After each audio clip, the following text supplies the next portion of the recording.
Hello, namaste to everybody, Tashidelek to all of you. A very good morning to our friends in United States, and good afternoon to our friends in Europe, and good evening to our friends in Australia, Northeast, Southeast Asia, and a good late evening to our friends in Japan. So today we are discussing a very interesting subject, which has its significance for coming next week on 1st of September 1965. As all of us know, that after occupying Tibet in 1951 completely, still China and its leaders were not happy. So in 1965, on September 1, the Chinese leadership decided to divide Tibet into many pieces, and then what they call they reorganized Tibet, and they came out with the idea of Tibet Autonomous Region, which we normally hear as TAR.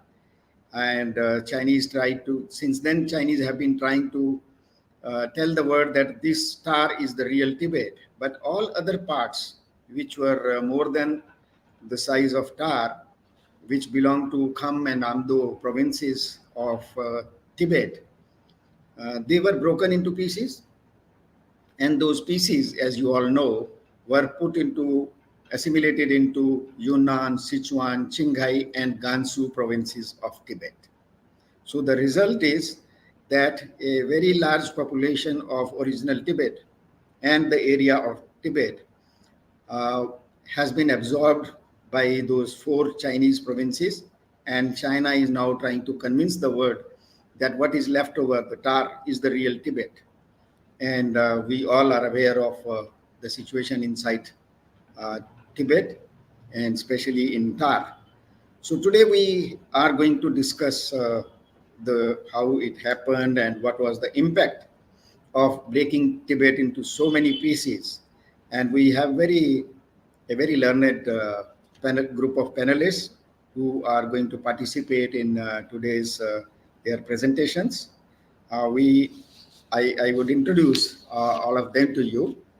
We have Mr. Pierre Antoine Donnet, who is a very world famous expert on China.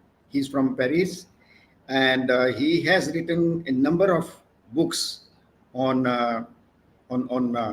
China, and his book Tibet, Dead or Alive, in 1990 was quite popular. And his book China, the Great Predator, is one of his recent books, which presents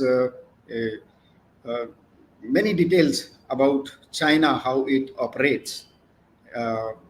And one thing very special about Mr. Donnet is that he has been in the Bureau of AFP, the presidency of France, in Beijing during 1980s. And besides being an expert, he has studied Chinese language and the Chinese system very closely from within.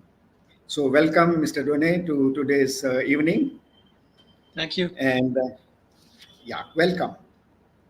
We have Dr. Uwe Meyer, who is a professional medical doctor by his training, and he is in Switzerland, in Zurich. His specialty as a professional medical person is neurology, and he is a very passionate Tibet traveler. He has been to Tibet so many times, from time 1981 to 1991. So he has a very good understanding of Tibet, and especially Tibet of that time when China had just opened Tibet to outsiders. So he has been witness account to so many happenings in Tibet, especially when there was uprising in 1988. So he has been an eyewitness to those developments, and he is very closely involved with the Tibetan movement He is with the GSTF, which is, he's a board member of GSTF, which is the Swiss organization of Tibetan Friendship Association. And he handles many responsibilities for GSTF, for example, handling media, handling international, dealing with international Tibet groups. So he has been involved in establishment of TID, what we call Tibet Initiative Deutschland. And after that, he shifted his area of functioning, working from Germany to Switzerland. So welcome, Dr. Uemea, to today's discussion. Thank you, and good afternoon from Switzerland. Right. Welcome, sir. And we have Mr. Tenzin Sampo, who is a very well-known Tibetan and a personality related to issues of human rights. He is functioning from United States in New York, and he is heading an organization which is handling cooperation between US and the Tibetan what it is called US Tibet Coalition, which is focused at developing relations between the US supporters of Tibet and the Tibetans living there. And he is a human rights expert. He provides legal services and support to many of those Tibetans and even non-Tibetans who are facing legal problems in United States. So that makes him quite popular among the Tibetan community there. And he is a very reliable source of help for Tibetans when it comes to issues related to immigration and other issues, besides taking the Tibetan struggle, the Tibetan movement ahead in America. So welcome, Tenzin Sapola. Very much welcome to you. You are joining this series of webinar first time. So yes, a very special additional welcome to you. Thank you very much for the invitation. Happy to join. And yes, always. And we would love to see you again. And we have Mr. Dhundup, Gompo Dhundup, who is the president of Tibetan Youth Congress. And we are all aware of Tibetan Youth Congress, which is a worldwide organization of Tibetan diaspora. And it has a history of 50 years in exile, and it stands for common struggle for the Tibetan people for the restoration of complete freedom of Tibet. And the Tibetan Youth Congress being one of the best known organizations and being dedicated to peaceful liberation of Tibet. And that makes Tibetan Youth Congress very important. And Tibetan, as we always have been talking about, that Tibetan Youth Congress has been functioning as the nursery of leadership among the Tibetan exiles. If you see the list of all important political leaders or scholars or academicians of Tibetan society, almost all of them have had their initial training in Tibetan Youth Congress as active workers. So we welcome Gompo Dhundupla, and thank you for joining. We know you are very busy and running around. And he is the co-host, yes, being president of Tibetan Youth Congress. Gompo Dhundupla is the co-host for today's webinar and all webinars we have been holding since 2020. So welcome, Gompo Dhundupla. Thank you, Vijayji, for your kind introduction, and welcome all the speakers. Welcome to this show. And we have Professor Ayushi Ketkar, who is assistant professor at the Special Center for National Security Studies at Jawaharlal Nehru University, which is a very famous university in India.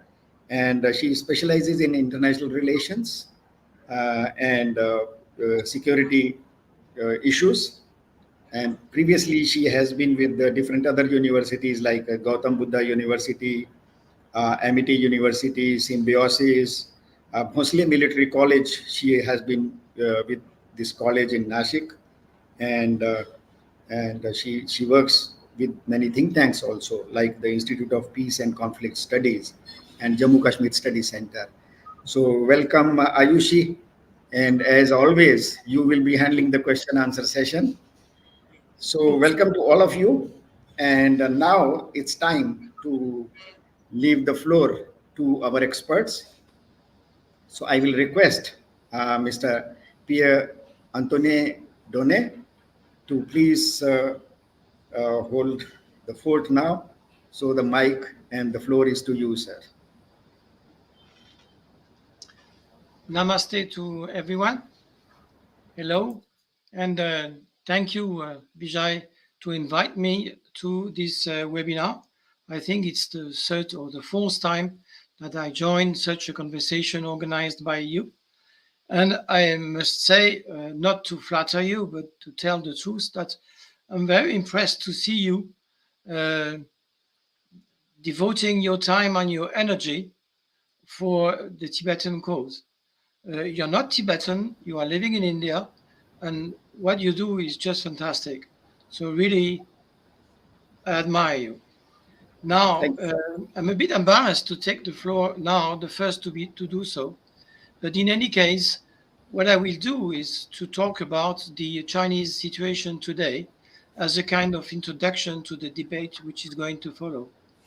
I think China is facing a very difficult time these days. It's actually unprecedented since the 70s when Deng Xiaoping launched its program of opening to the outside world and the economic reform. When I say unprecedented, I will elaborate now. First of all, I think all the experts outside China do agree that the economic situation in China is now in shambles. The economic GDP growth has been 0.8% in the second trimester of this year. And the official goal of achieving a GDP growth of 5% in 2023 will be almost impossible to reach. By all possibilities and means, the GDP growth may come to between 3 and 4% maximum. That will be that for the second straight year, the GDP growth is the lowest since 1976. So that's an awful long time. And that tells volumes about where China is these days. These problems on the economic science mainly comes out from the catastrophic zero COVID policy, which was imposed by President Xi Jinping on its people for 3 years. We all remember seeing in the autumn, in the fall of last year, tens of thousands of mainly young people demonstrating in the streets of more than 10 big Chinese cities, some of them shouting slogans like "Down with Xi Jinping" and "Down with the CCP," down with the Chinese Communist Party. This is also unprecedented since June 1979, where this Tiananmen massacre occurred. Also, a second very interesting point to notice is that the jobless figure for the young generation is the highest ever since these statistics have been done in China. It came up to a little more than 2% in June this year. Realizing that making public those figures is devastating both for the Chinese people themselves and also for the Chinese image abroad, the communist regime decided to suspend releasing these figures. That tells volumes. Actually, for this young generation, these statistics are based on young Chinese between the age of 16 to 24. this has big repercussions on the Chinese society because there is no real retirement system in China in terms of welfare. That means that for the Chinese households, it's for the young people to sustain the life of the old people, the ones who already retired. Now having all these young people who could not find a job, who cannot find a job, especially the young ones who have been graduated this year and the year before, that means that they will have no economic means to sustain the elderly generation. That means a lot because the only legitimacy of the Chinese Communist Party is to feed their people and to lead them to prosperity. Now this is actually coming to an end for a long period of time to come. So doubts are emerging in the younger generation in China about their future. For the older generation, they also start to question themselves. Why is this happening? Why is life becoming more difficult? What are the mistakes? Where are these mistakes? Who have been committing them? Of course, the system is done in such a way that censorship is very heavy and the truth is never said. So, and those who are daring to protest in the streets, usually they are arrested immediately or the next day or the days after. So, opposing views are silenced. There is no way for the population to really express what they feel, but the seeds of doubt is here. So where is China leading to? We have seen actually that economy is no longer the priority for President Xi Jinping. It's security and stability. Xi Jinping is obviously obsessed with security. He tries to portray himself as the new Mao Zedong. He has launched a very large policy of portray himself as the savior of China, as Mao Zedong did the same in the 50s and 60s. But his obsession with security itself shows that he himself feels insecure. Now, there is another point that I would like to express is that this uneasiness that we can perceive on Mr. Xi Jinping also comes from the fact that China is becoming more and more isolated on the international scene. Chinese diplomacy is, of course, making, some successes. They did so in the Middle East. It's with their patronage that Saudi Arabia and Iran reconciled to some extent and started to talk again. And in the Middle East, the Chinese influence is growing up and the influence of the United States is going down. But elsewhere, there is a kind of coalition between United States, Japan, South Korea, Australia, to some extent New Zealand, and to some extent also India, to face China today. These countries, they now realize what China's threat means. And also in the European Union, this question is coming up and growing. And even countries like Germany, who depends a lot on their trade with China, they now adopt a new policy, which is actually not hostile, but very concerned about China. So that leads to two developments that I would like to make. One is China is certainly entering a new period of winter. Winter is now coming to China, and nobody knows how long this will stay. It will probably stay and actually develop and grow while Xi Jinping is the chairman of the People's Republic of China. Nobody can really say that because of this hardship, the CCP is doomed. I wouldn't say that. That is not realistic. One must keep in mind the fact that CCP was founded in 1921 and it endured a lot of problems, a lot of troubles, and it came over. The CCP also learned the lesson of the Soviet Union demise.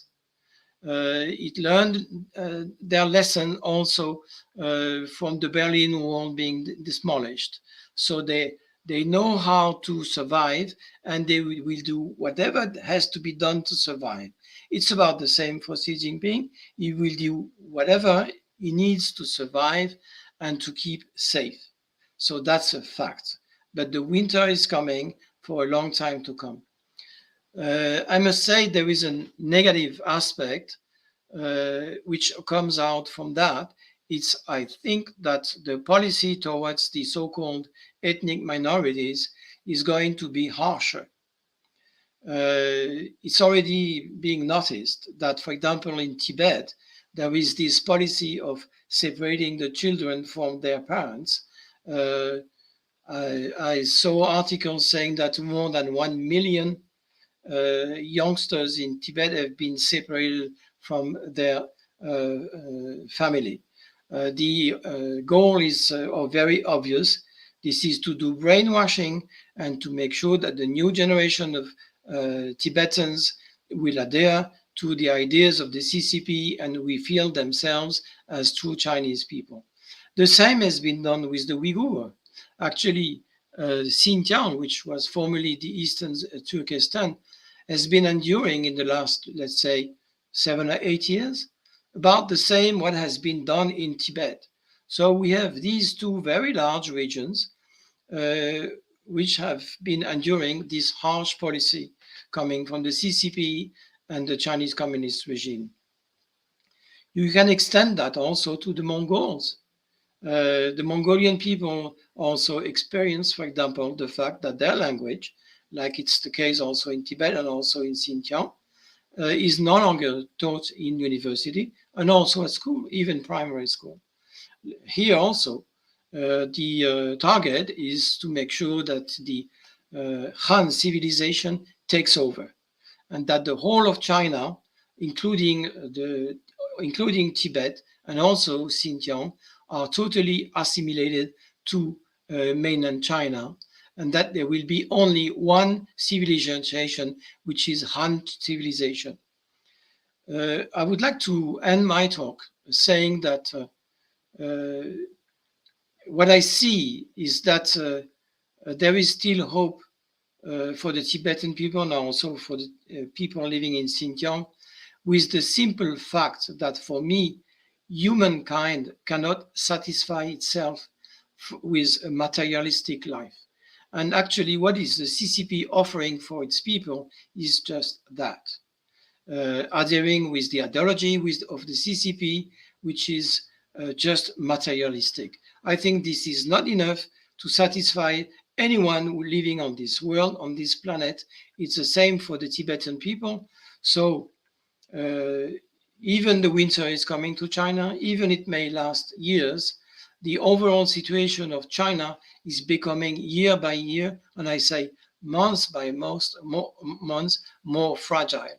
So I would like to end that here. Thank you everyone for listening to me. Oh, thank you very much, Mr. Donay. Your presentation, as I said earlier, it represents your deep experience, long experience with the Tibetan system, the Tibetan society, and the way you have explained that Xi Jinping wants to keep his control like Mao Zedong, and at the same time, the situation inside China is not very suitable for that kind of control. People are becoming unhappy, and as you said, the winter is coming. So let us see how long this winter lasts, whether Xi Jinping can survive this winter or not. Surely the time will tell that. So thank you very much, sir. And now may I request Dr. Uwe Meyer to please take the floor. Yes, hello Vijay, and hello everyone again. So again, thank you for inviting me for another really impressive series of your seminars. The topic is cartographic colonialism, but what I am tempted to talk about is what I call colonialism of perceptions. So let me explain why. We, the Tibetan, Swiss-Tibetan Friendship Association, inform the general public about the situation in Tibet. And it has been a very frequent experience for us that the name Tibet has only a vague presence on people's maps. So it is sometimes associated with a mystic region somewhere in the Himalayas with snow-capped mountains. There are even some associations on Shangri-La, Buddhism, or monks in a monastery, and of course also on His Holiness the Dalai Lama. But there's sometimes only a vague perception that this region belongs to China. So people perceive it as a region, but not of a country that 100 years ago was de facto independent, and not of a country that is now under Chinese occupation. So there are sometimes notions that there's something going wrong, so some perception of suppression in Tibet. When I give lectures on Tibet to the public, I usually start with 2 slides, and they say Tibet is not Tibet. So I show 2 maps comparing the historical independent Tibet with its 3 provinces, with then the so-called Tibetan Autonomous Region, which we know is just a fragment of the historic Tibet.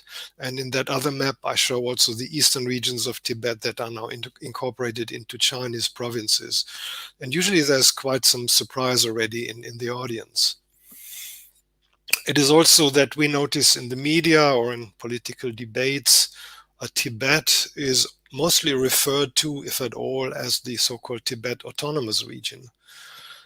And even worse, many of our media use the official Chinese language when reporting on Tibet and not call it Tibet, but they call it when something happens in a region in the southwest of China. And with this, of course, they implicitly and unknowingly acknowledge that Tibet has been a part of China for all the time, endorsing the claims of the Chinese government and the Communist Party. Or in cases, our media use the Chinese transcription of names of Tibetan cities, such as, for example, Shigatse in the Chinese writing. And we are all aware, but not the public usually, that a couple of months ago, the Communist Party banned the name of Tibet from their vocabulary, and they are now replacing it with Xinjiang. And we see this change penetrating into the Western world. So as one example that I can quote from Wikipedia, if you enter the search term Xinjiang in Wikipedia, it says the Tibet Autonomous Region, or Xinjiang Autonomous Region, often shortened to Tibet or Xinjiang, is a province-level autonomous region of the People's Republic of China in the southwest of China.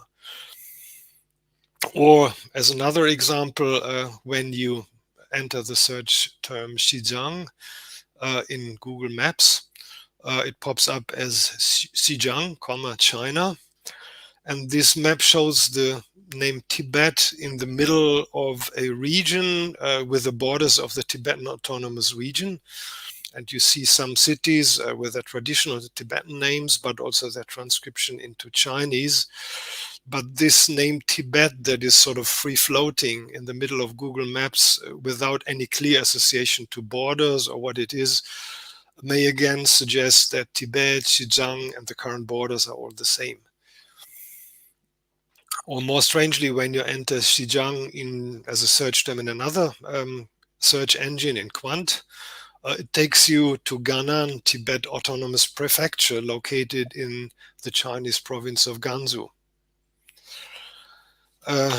So apart from the Communist Party replacing Tibet with Xinjiang, only 2 weeks ago, South China Morning Post reported on the conclusions of a seminar held with academics in Beijing. And now also these academics insist on using the name of Xinjiang and eliminating the name of Tibet. So again, a quote from one of the participants, Professor Wang Lingping, professor at Harbin College of Marxism. He was quoted as saying, "To establish China's dominant position in the international discourse related to Tibet, there's an urgent need for a translation of Tibet that can actually accurately describe China's position." And he further explained that the name Tibet used outside China mostly includes not only Tibet, but also covers the area in Qinghai, Sichuan, Gansu, Yunnan provinces. And this overlaps greatly with the so-called Greater Tibet, long advocated by the 14th Dalai Lama. So here the link from science to politics is very clear, with the purpose of fulfilling Xi Jinping's plans of making China a superpower and eliminating Tibet not only from the maps, but also from our minds. So this is why, since we speak of cartographic colonialism, I'm tempted to add that this is also colonialism, not only of territories and maps, but it's colonialism of our perceptions. But it's not only perceptions, so there are even blunt examples of colonialism that sometimes went unnoticed to our public. So there was a case like over 2 years ago in June 2020, when China annexed a village in the Gorkha district of Nepal. So they moved the border marks of a village called Rui that has always paid debts to Gorkha, and so such that the village is now part of the Tibet Autonomous Region. So this creates another trap for the Western world, be it politicians, the media, the general public, when they are also calling the Tibetans a minority or using euphemisms such as the Tibet issue. So Tibetans, let us remind ourselves, were only made a minority by the Chinese occupation. So changing maps and names has far-reaching consequences also in our minds and perceptions. What can we do to improve the situation? So we continue educating the general public about the de facto independence of Tibet, that we clarify that when we speak of Tibet, we should speak of the historical Tibet with its 3 provinces. And it is an education on wording to avoid naming Tibet a region in the southwest of China or calling Tibet a minority. So let me conclude with that, and thank you for your attention. Thank you, Dr. Uwemea, for giving us such a clear and transparent view of how China is using cartography and even the idea of naming of places to change our perceptions. And the way you have underlined that there is a danger that the world may forget Tibet if these attempts go on. And you gave the example of Wikipedia, which is one of the biggest tools of manipulating or influencing minds and perceptions of the word community. And it really is a sad situation and a big challenge that the tools like Wikipedia become handy for not spreading knowledge, but for helping colonialism, helping anti-democratic forces, helping anti-human rights powers to spread their own perception. That's a big danger. And thank you very much for underlining this danger, which is not limited only for Tibet. It is not only limited to Xinjiang or southern Mongolia. It's going to play a big role, we can see, over on the rest of entire humanity. And it's a serious issue. Let us hope that the world community will take note of it. And thank you very much for pointing out this issue in such a transparent way. Thank you, sir. And now may I request our friend Tenzing Chompo, who I'm sure you were facing some audio problem. I hope this technical problem is already over. And as I explained earlier, that Tenzin Sampo is an active human rights thinker and worker in United States, and he is working very seriously on establishing coordination between people of Tibet and the American society. So I will leave the floor to Mr. Tenzin Sampo now. Please go ahead. Oh, thank you so much for the introduction, and thank you for inviting me. I had a little bit of audio issues, and I only able to hear in the last about 10 minutes, so I didn't hear the full. But anyway, I'm going to say what I felt is very important. I was born and raised in Tibet, so I'm very much, connected with the Tibetan community, not only here in New York or in North America, but very often I have a lot of community people who have been escaped or tried to seek asylum or recently visited Tibet. So the information that not only I hear from the media or the Tibetan source, but individually I hear the grim situation that the Tibetans are facing. So let me go back to the Tibetan historical, areas, that why China divided Tibet into 5 different, provinces, as the previous, speakers, mentioned the the Qinghai, the Gansu, Yunnan, and then Sichuan, and then Tibet Autonomous. So the reason was Tibet China from the beginning tried to wipe out the Tibetan history, the culture, the language, the Tibetan identity, everything you name it, religion.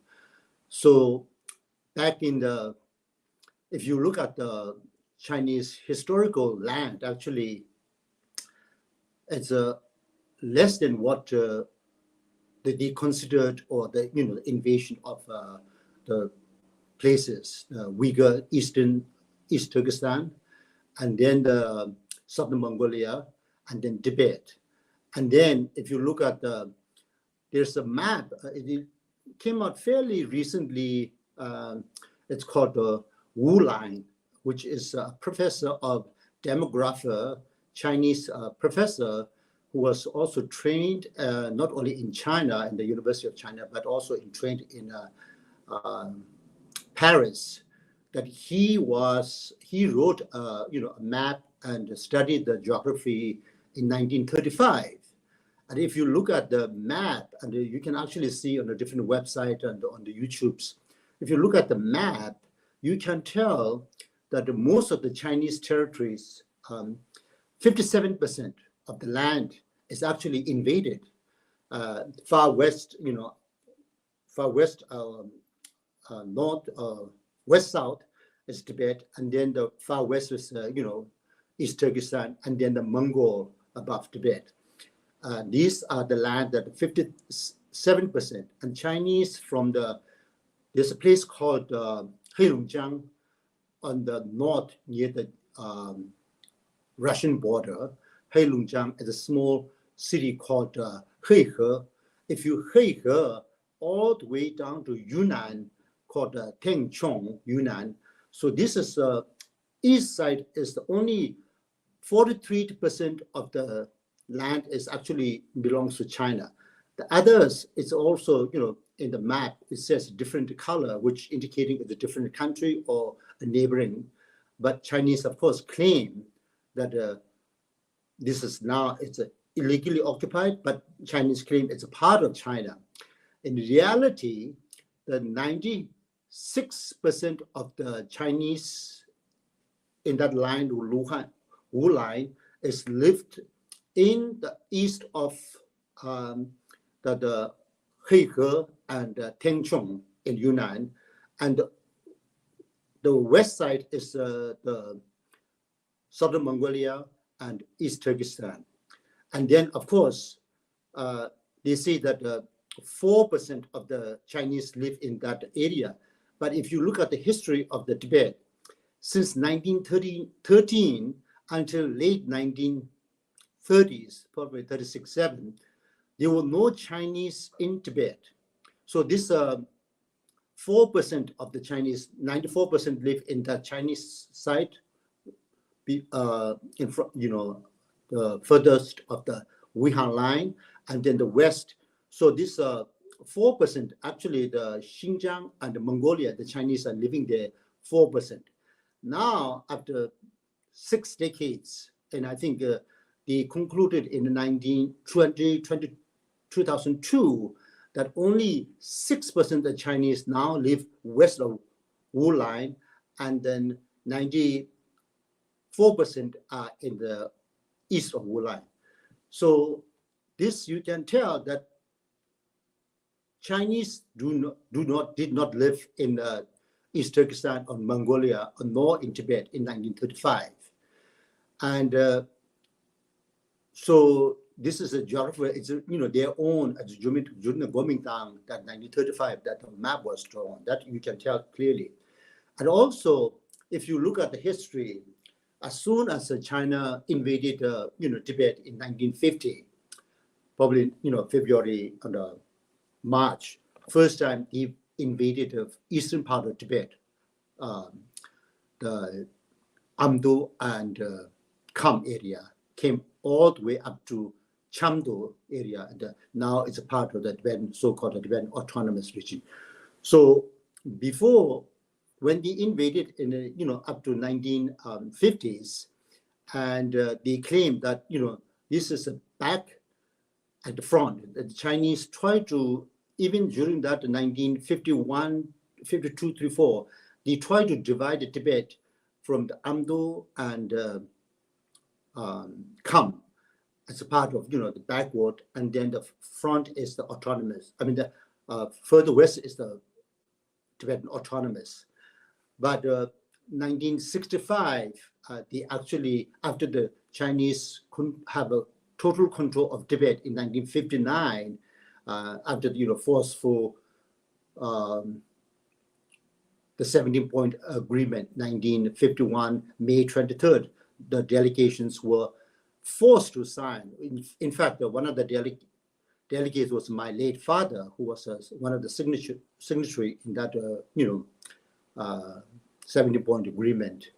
And since 1951, they have been trying to divide the Tibetans in 5 different areas. And actually, the Tibetans resisted, and then later in 1965, and the VG was introduced in our earlier segment, that 1965, that they have been divided Tibet into 5: Tibet Autonomous Region, Xinjiang, Gansu, Yunnan, and Qinghai.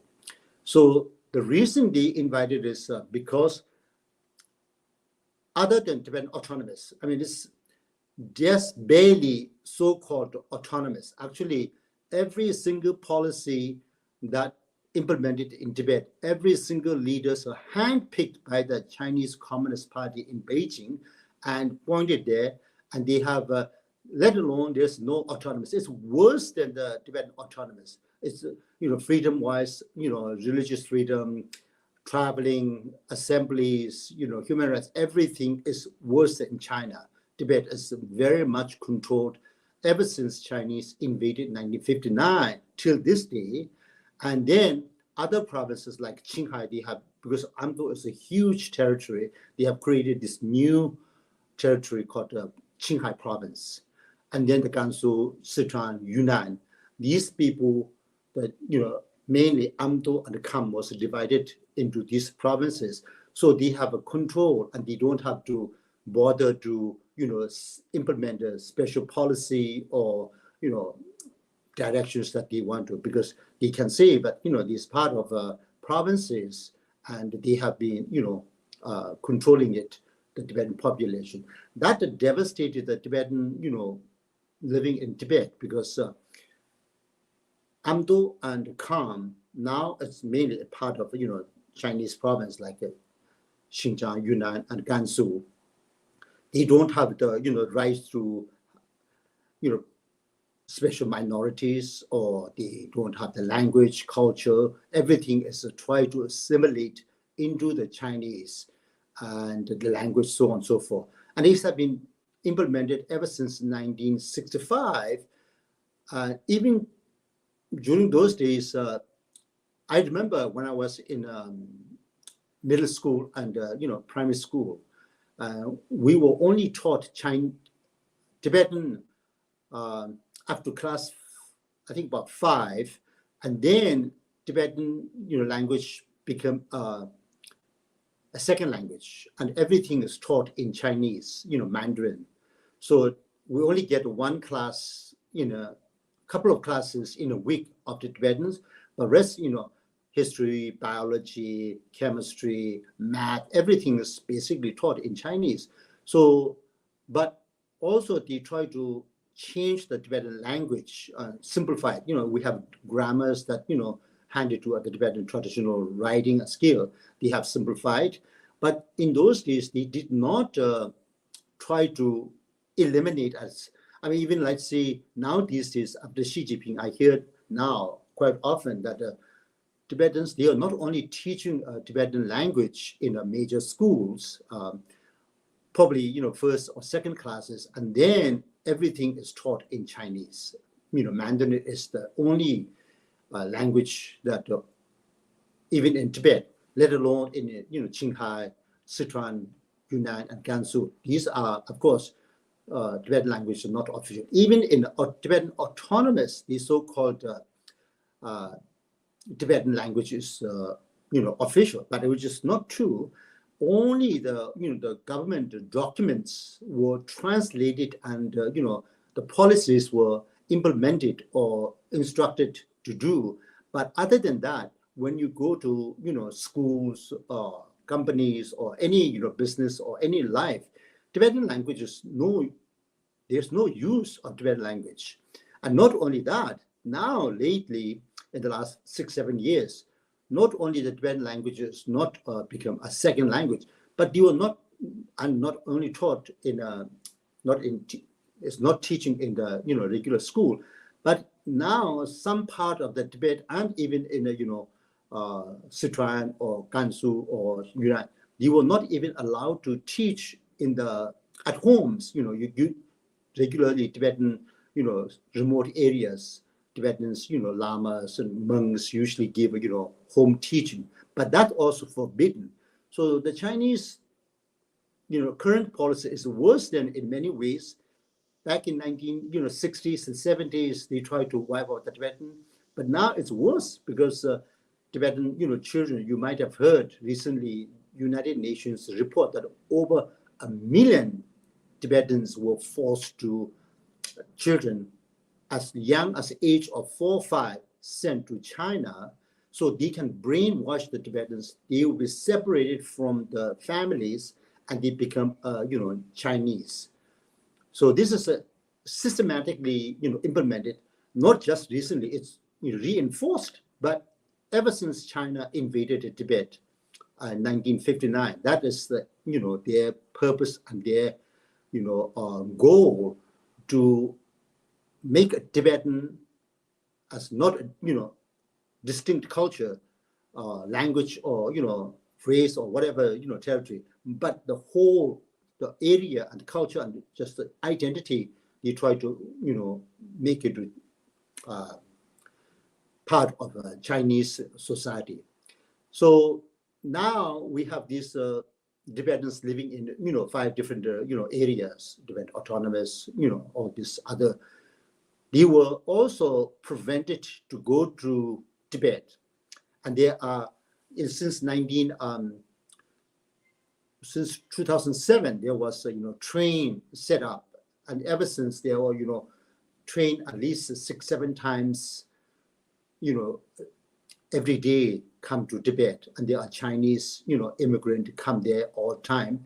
And since 1959 and the 1980s and 1990s, Chinese government in the last 30-40 years systematically tried to lure Chinese, Han Chinese into Tibet, gave special privileges, higher salaries, better positions in order to dilute the Tibetan population. And as I remember as a kid, there were barely Chinese, maybe even one or not even 1-2%, but very few Chinese live in Lhasa. Rural area, there are hardly any Chinese. Tibetans don't speak Chinese. We speak, of course, Tibetan language, and we have practiced Tibetan, tradition, whatever. But now the Tibetans are minority, and religious freedom. They see that you can see those Tibetans are praying here and there, but if you go to the Tibetan temples and monasteries and Tibetan rural area, there are always Chinese government police set up, and the police were monitoring the monks what they were teaching. If you were asking the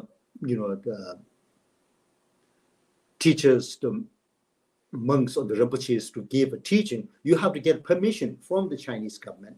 Not only that, every week there is a day or two, the brainwashed, and it's called political re-education, that monks have to attend Chinese government policy and implement all the issue, and what kind of textbooks they can learn, where they can go to sermons or teachings of the Tibetan Buddhism.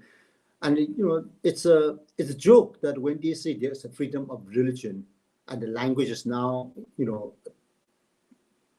try to wipe out. And as I remember, there were a lot of Tibetans, as I mentioned here earlier, and also now personally, many people, when they were working in Tibet, let's say in the Tibetan, autonomous in Lhasa, they have a, organization, but they have connections in Amdo or in Kham area, and then the Tibetan autonomous. The Chinese have so much fear that all these Amdos come under, Uzang, the Tibetan Central Western world united. They was instructed repeatedly, you cannot have a, conference together with these, Amdo, Kham, and the Tibetan. You have to go all the way to Kham or Amdo or Uzang, eat individually. Otherwise, they think that, the Tibetans will unite. And the same when they travel from Kham and Amdo area, it's very difficult to, resettle or, go to, Lhasa or in Uzang area, Shikase, wherever, Zhang, wherever. There is, even to visit there, I was told that there's a place called, in Qinghai called Gurmut, Mulgod, I think the Chinese call it. And from that area, there were about 17 checkpoints. Every, few miles, there's a checkpoint, and see you have 2-3 permissions the Tibetans have to get in order to go to Lhasa and, for the pilgrimage or visiting or, teaching, whatever. So, and the Tibetans were not able to also travel easily, even within, the Tibet Autonomous Region, the Uzang area. They were restricted. You have the permissions, 2-3, places, and all the hotels will check and report. So it's Chinese are trying to wipe out and erase the Tibetan identity ever since, China invaded Tibet. And if we don't, continue to fight for our, language rights, our, human rights, our identity, within a, few decades, we might not, hear the Tibetan language by the majority of Tibetans. Fortunately, right now, I think most of the Tibetans either live in Tibet or in the West, we speak, Tibetan language. But let's say, after, 50 decades, or 5 decades, or, 30, 40 years, less and less Tibetan will speak language. When you don't have the language freedom, when you don't have a connection with your own community, culture, your environment, people tend to drift away and then, become another, somewhere else, in the West or in other part of the country. So it's very dangerous for the Chinese to implement these divisions, make into, Tibet into these small, territories so they can control.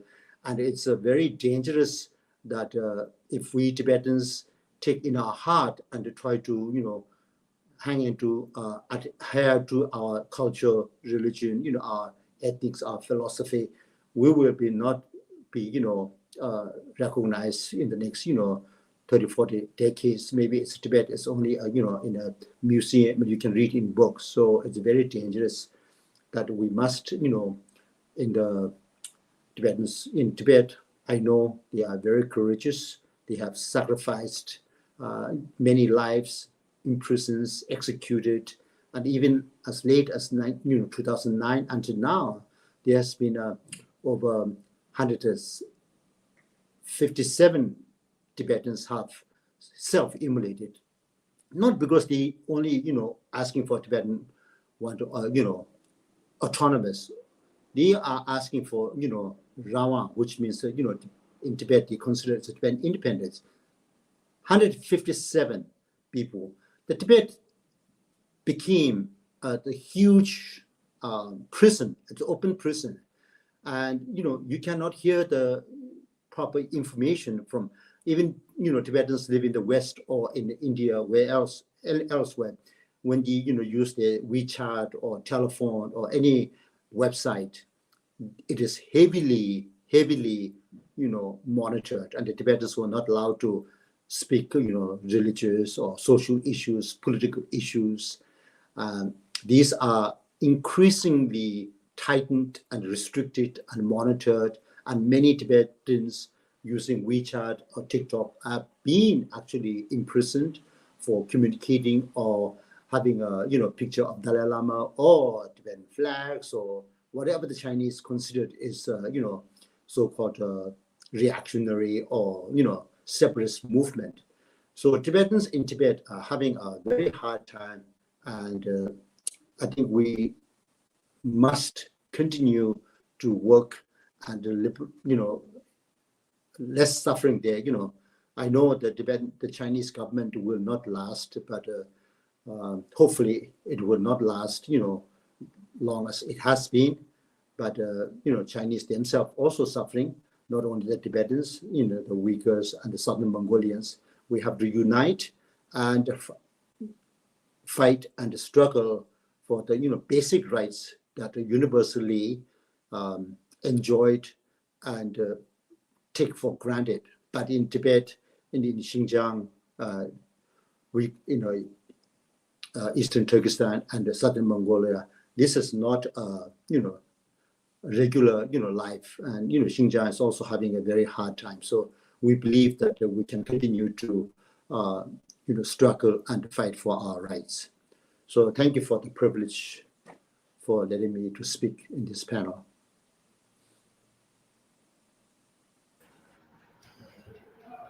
Thank you very much, Tenzin Saphola. And as we were expecting that to get a Tibetan's perspective on the division of Tibet into many parts and the impact it is having on the people of Tibet and on the fate of the Tibetan freedom movement. You explained it very well, and especially the way you gave your experience that when you were a student in Tibet, in your 5th class, what was the situation of language, how suddenly the language mode was changed from Tibetan to Chinese, and then the way you explained that now even that is missing, and China is trying to brainwash entire generation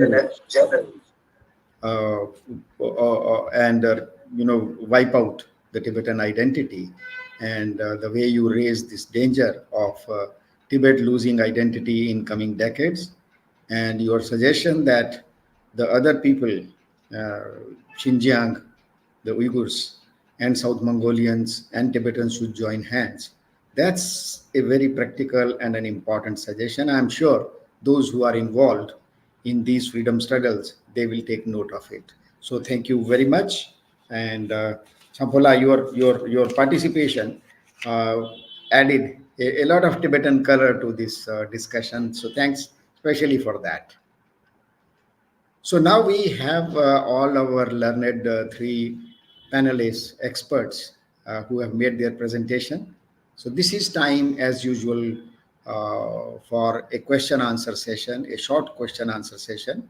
So I will request Professor Ayushi Ketkar to please take floor and fire the questions you have received or you have in mind. Thank you, Vijay sir. Yes, quickly, it was, as always, a very enlightening session.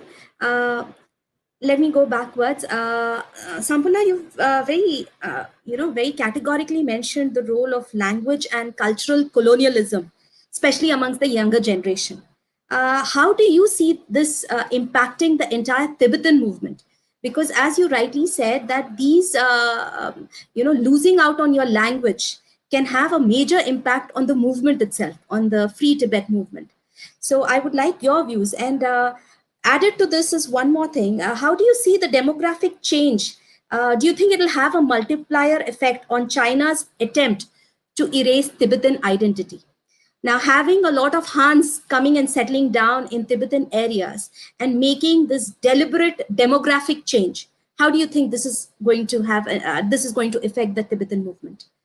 Dr. Meyer, you have mentioned about the impact of cartography and terminology on the narrative building, on the perception war. What do you think is a solution to it? How can you negate it? Because both of them play a very important role on narrative building and on the entire perception warfare. How do you think this can be, we can counter this? Because both these are very powerful tools, cartography and terminology. And this, the Chinese have built it over a long period of time, ever since they have, annexed Tibet and taken it under its control. This has been happening since then. So how do you think this impact of almost 5 decades can be neutralized or negated? I would like your views on that. Monsieur Donnet, political change doesn't happen in vacuum. So here I would like your views on the role of religion in creating a conducive ecosystem. You see, one of the biggest power that Tibet has is in the Buddhist world. So Tibet is by far the leader of the Buddhist world. And how do you think Tibet can use religion as a powerful tool in its control to kind of, win over or, make Tibet independent once again, bring that about? There's one more question to you, Monsieur Donnet, from Major General Sudhakar. He requests you to prioritize the themes obtaining in the prevailing environment in China suitable to be taken up as red lines for countermeasures by the rule-based global order. So that's for you, sir. Thank you. I'm sorry, Ayushi. Can you just tell me again what?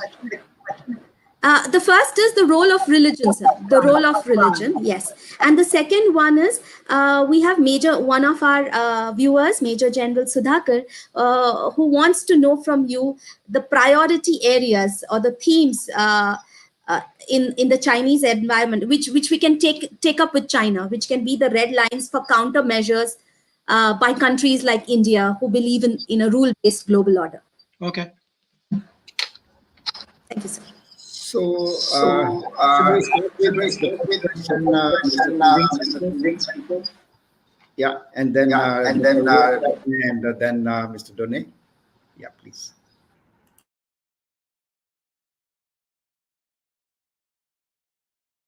Sorry, I didn't hear. Did you mean me to answer first? So there was an echo. Yes, Sampula. Yeah. The first question was to Professor, and the second was to Dr. Uwe Meyer, and third question was to Mr. Donnet. So.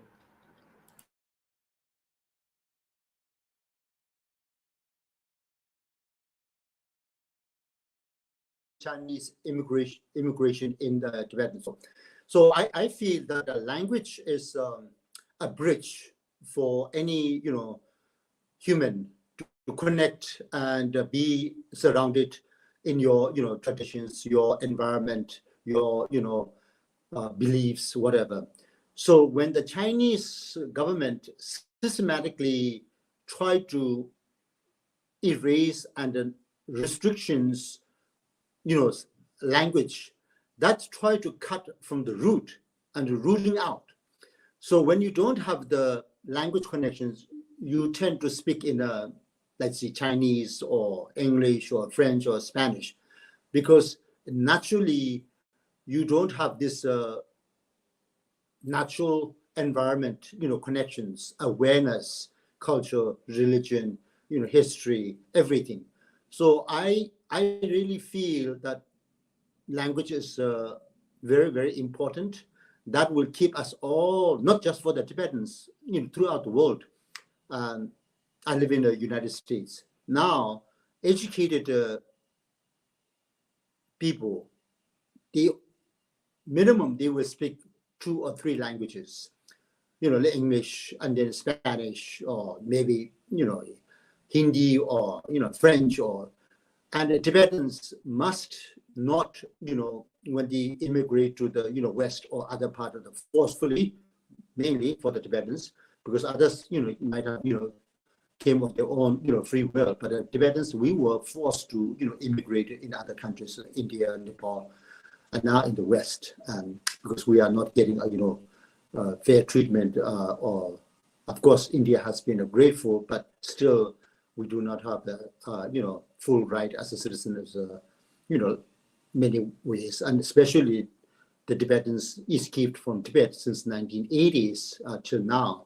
There's a lot of difficulties, and we do not get. So Tibetans, wherever you live, you must adhere to your language, your culture. That's not only just the Tibetan greater force; it's your own benefit, because you have to connect it with your community, your families, your relatives, your friends.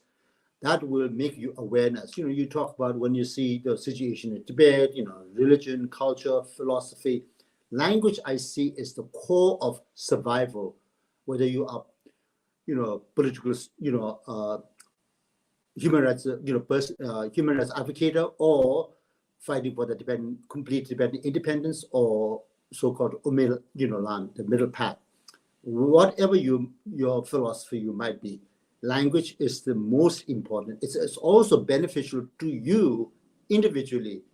If you cannot able to, speak your language, let's say your family members come from India or in Tibet, and after 20, 30 years, you can only see their face, and you cannot able to, speak. And that's very sad. And it's also, when you speak your own language, you get the root of your identity. It's a lot of people in the West, they have a identity crisis. So in order to prevent the Tibetans, I'm telling you, the Tibetans live in the West and in the other part of the country, you must keep your language, not just your political views or your religious, you learned Tibetan Buddhism, whatever. Which is, I also heard, if you are learning Tibetan Buddhism, the Tibetan, language is the most, resourceful and the most accurate, and you get the best of, all the other language. So, not just, like language. So that's, I think, which it is, and the compasses for us to, keep it. And the Chinese, as I mentioned, try to erase it. When in Tibet, when you even in Tibet Autonomous, let's forget about all the other provinces that Tibet. Officially, as I mentioned earlier, so-called the Tibetan language is official, but it's not. And when you go to work for the Chinese companies or shops, I mean, I visited Tibet lately, about 10 years ago. I was not able to communicate without speaking some kind of Chinese. Although all my friends and my relatives are all Tibetans, but when I go to the shops, restaurant, I don't know, wherever you travel, even taxis, all are Chinese. So I felt like a very out of fish, or it's not where I used to be, I feel like you can speak. So I think language is very important, and it will, connect you and keep your, faith. And then as far as the immigration, Chinese government, ever since mentioned earlier, 59, and they have all the privilege. When the Chinese, immigrate from any parts of the country into Tibet, higher altitude, they get, higher salaries, benefits, longer vacations, paid vacations, and above all, they get all the, companies, mainly about 60-70% are run by the, Chinese state. If not, maybe 80 or not. Only the small restaurant and shops are, privately run, but major companies and, offices, and these are government owned. And when you get the Tibetan, when you test your language ability, they don't test how's your Tibetan, or, how's your skill. You only, take a test and study in the Tibetan language.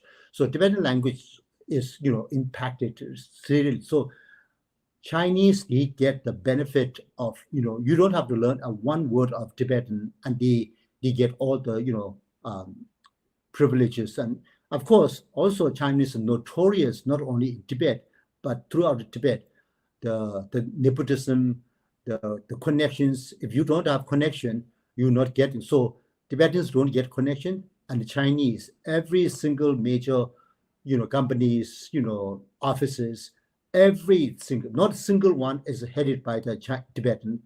Tibetans are second and third, position. Sometimes they just barely name a vice president or vice director or something, but majority of the, shots are called by the Chinese.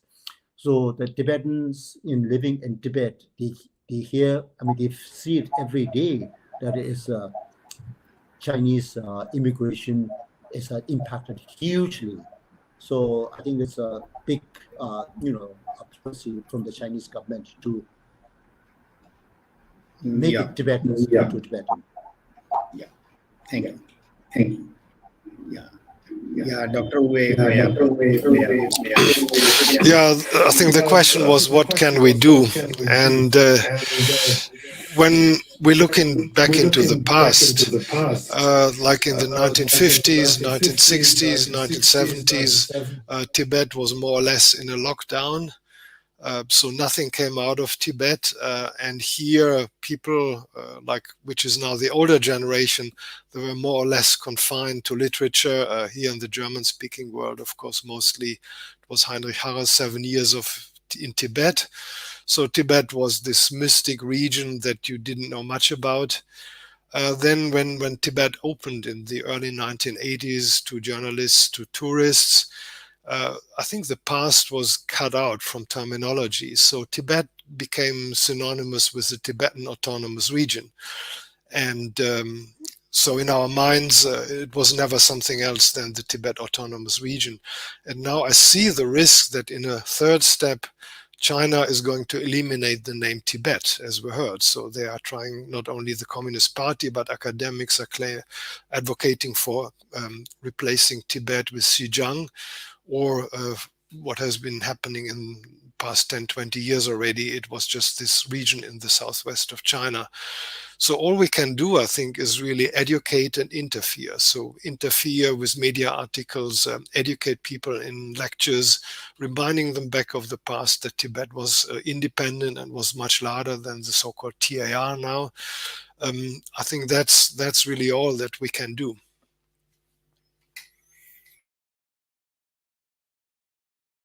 Yeah, thank you. So, Mr. Donay, please. Yes, sure.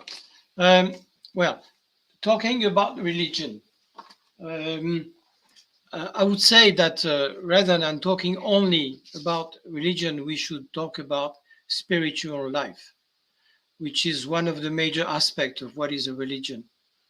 And just to elaborate on what I was saying just before, I think that no one on this planet can have a happy life without a spiritual life.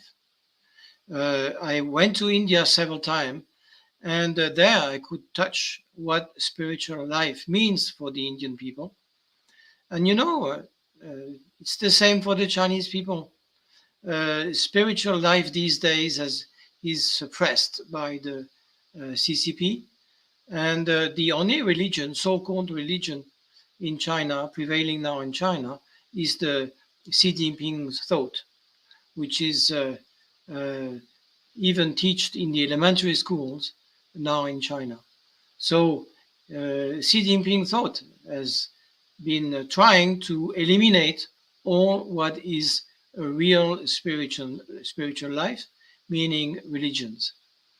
There are many religions in China. Of course, Buddhism is the main one.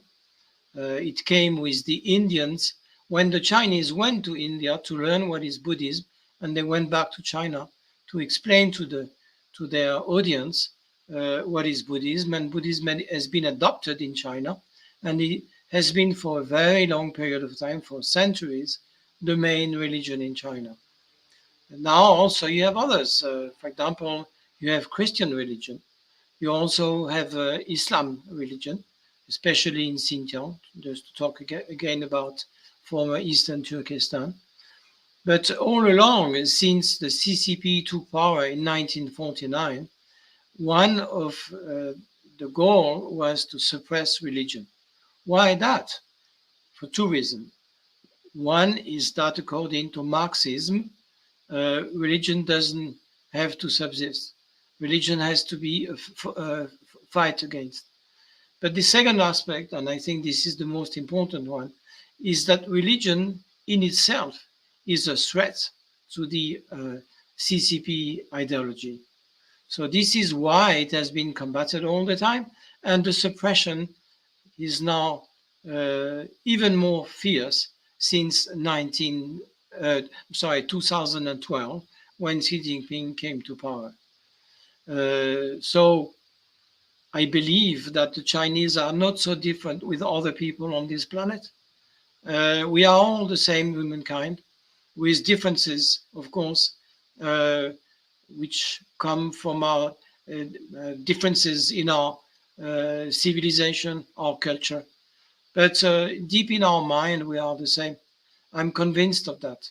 And Chinese people now, the only choice they have is to consume, to spend money, to buy things, and nothing else. Even the CCP is thinking for them about their future, about how they view the world, how they view the environment. The only parts of remaining for them to think about is their daily life.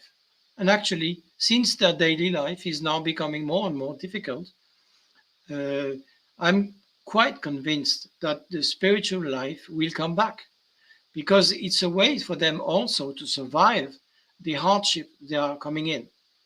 And so religion will certainly continue to play a central role for the future of China. So this is the answer for your first question, Yoshikeda. And then the second one, the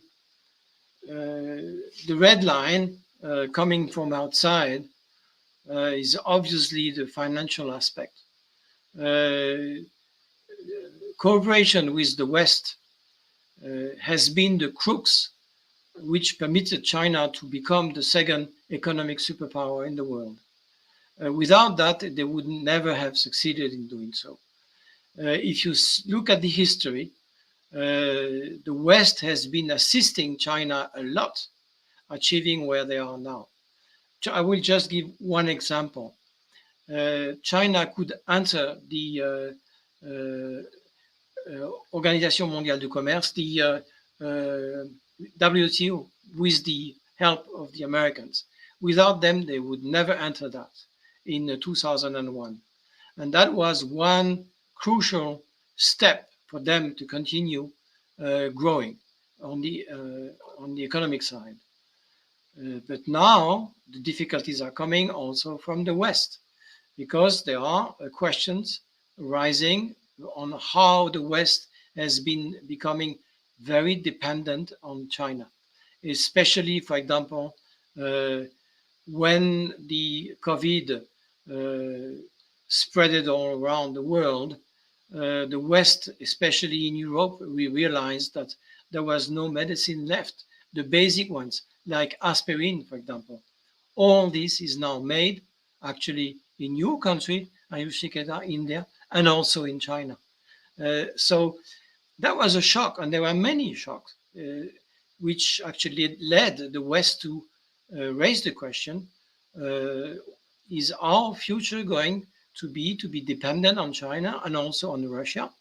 The invasion of Ukraine by Russia also in Europe led to a big question on their future, on our future here in France, and also in all the 27 state members of the European Union. We saw Germany making huge efforts to make the possibility to not depend on the oil and gas coming from Russia. That was very painful, but actually they achieved that. And it's about the same for China, because when we see what the leaders in European Union are saying, in the European Union, in the Commission of the European Union, the motto now is we should not repeat the mistakes we did with Russia, with China. So this is very important because it shows that at last the Western countries now realize what's wrong with Russia, but also with China. Now, I would like to talk a little bit about India, because India is a neighbor of China, and it shares thousands of kilometers of border with China, this big neighbor, sometimes very embarrassing neighbor. There have been conflicts along the border. Not long ago, the conflicts erupted once again. But as a French looking at India, especially the Indian diplomacy, I understand that India all along wanted to keep its independence.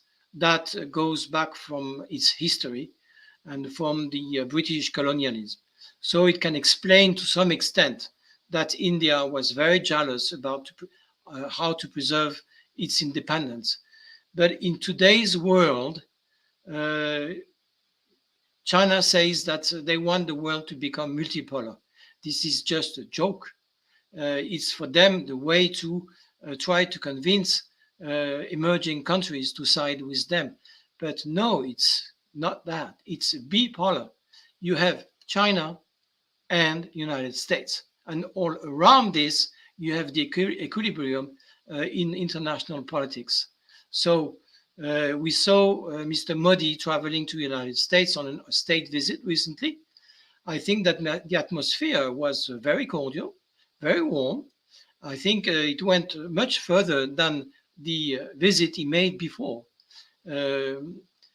Still, I think India has to make a choice. When we saw India at the summit of the BRICS just a few days ago, we saw Mr. Modi very embarrassed to see China pushing to open the BRICS to new countries like Iran and Saudi Arabia. Iran, this is another rogue state like Russia. So is BRICS going to be the forum for the rogue states? What is India going to say? So he was embarrassed. So I think that ultimately India will have to make its choice.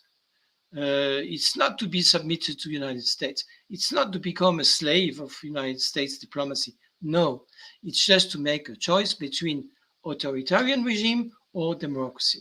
This is what I can say. Yeah, thank you very much, Mr. Done, and especially for bringing in the issue of China, the people now suffering at the hands of CCP.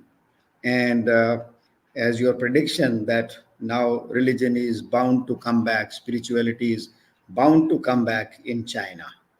And your other analysis is quite significant about your comments on BRICS and the new membership and India's choice.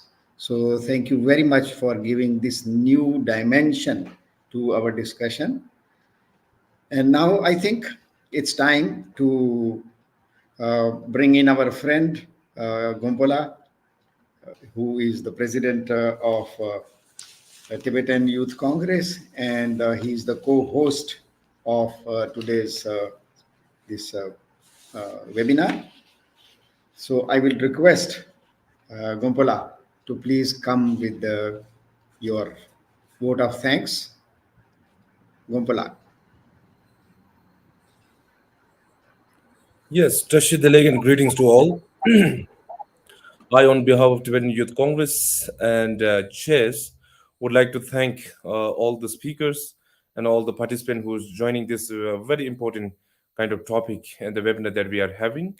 So this is a very relevant, as Vijayji on the very beginning rightly mentioned. The very purpose of choosing this topic is China intentionally divide the Tibet into different parts in 1964. So this 1st September, we observe the day as inalienable Tibet Day. So for this panelist, we invited a few very kind of eminent speaker. So all have expressed a detailed express with their own expertise. So I want to thank. So the China very purposely occupied Tibet, and in 1964, for their own benefit, divide the Tibet into a different kind of provinces. So Tibetan Youth Congress and the Tibetan people struggle for the complete independence and the autonomy of the Tibet is not just be a specific for the Tibet Autonomous Region, but we are struggling for the complete independence of Tibet for all the three traditional regions of Tibet, which include the Kham and the Amdo in the eastern Tibet. As rightly mentioned by all the panelists, the Chinese Communist government not only eradicate the very existence of a Tibetan identity, but they are trying to eliminate the very terminology of Tibet. So now this day, the Chinese government put all the efforts to changing the term Tibet into a Xizang and try to eliminate the very existence of a Tibet in this global scenario. So the situation inside at the mentioned by all the panelists is a very critical insight, and so we need the kind of support, we need the active kind of contribution from all the Tibetans and the Tibetan supporters. So we have to fight and we have to make our voice louder so that we can make a difference inside Tibet. So the effort which is made by Tibetan inside Tibet, the effort which is made by Tibetan inside Tibet are continuously carrying on. So their commitment, their kind of the kind of sense of nationalism is the very purpose of the existence of this Tibetan movement. So I, on behalf of both the organization, firstly would like to thank Mr. Donate Anthony. So thank you very much for accepting our invitation and sharing your thought, your view, your experts on this very important topic. And also thanks for taking the two questions from our Professor Ayushi, one question from Professor Ayushi and one from our online audience. Thank you very much. And I also would like to thank Dr. Uwe Meyer for your, I think it's your second or third time in this virtual webinar. So thank you very much for your sharing insightful knowledge, and thank you for sharing the detail and trying to draw the clear picture of Tibet in this global map. Thank you very much for your time and effort. And thirdly, I want to thank Tenzin Sambula for sharing your kind of first-hand information and sharing the detail of the current situation. And moreover, you have just alarmed the Tibetan people to preserve our own identity, culture, and you also highlight the importance of Tibetan language for the very existence of our movement and the very existence of our identity at large. So thank you very much for accepting our invitation and sharing this platform. So fourth, I want to thank the moderator and the kind of man behind the success story of this webinar, Vijay Krantiji. Thank you very much. So we are very much happy that after 4 months now you are well recovered and we are having this virtual conference. So we are very much thankful for your continuous effort, your continuous support. Unfortunately, for last 4 months, because of your accident, we couldn't have this very interesting virtual discussion. Now this is our resumption of important virtual conference. Now we'll continue to carry this discussion in the coming days. And thank you very much for your constant support and for your effort and for making this a webinar a very successful one. And fifth, I want to thank Professor Ayushi Kedkar for professionally carrying this Q&A session. So we miss you in this 4 months now, and good to see you again after 4 months. And thank you very much for professionally carrying this Q&A session.